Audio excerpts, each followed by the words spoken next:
Are we okay? to Yeah, start? appointed time, Chair. Thank you. Are we apologies for absence? None received, Chair. Thank you. Any declarations of interest? Again, none received, Chair. Thank you. Minutes of the last meeting. We got those in front of you. Are we happy to move those? Yeah. Yeah. Thank you. Item 4. The Environment Scrutiny Committee review into becoming 100% plant-based council in the procurement of and provision of food. Right, who wants to It's Read up. Mark, isn't it? Hello. Do you want me Hello, to give you a quick Caroline. summary? You didn't know I was here, do you? It's a good job you weren't talking about me. Caroline? I'll hurry it up so that you it when I've done, yeah. So if you remember, Councillor Adlington Stringer moved a motion at January's council meeting relating to this, agreeing to have 100% plant-based foods at council meetings and events, prioritising plant-based menu options where the council has influence, like leisure centres, and generally promoting plant-based eating in advertising of things rather than non-plant-based food. The scrutiny committee reviewed the motion, and whilst committee members weren't against plant-based food per se, the majority felt that this shouldn't be the only thing on offer at meetings or on the menu at leisure centres, because it was removing the right for people to choose whether they followed that diet or not.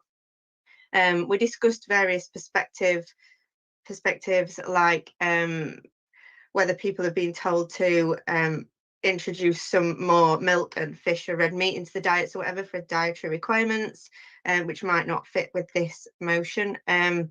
Also that plant-based food doesn't automatically mean that you're having a healthy diet, because things like chips and crisps can be plant-based, but they're not healthy. And equally, food being plant-based doesn't mean it's locally sourced, doesn't mean that it's got a lower carbon footprint than non-plant-based food.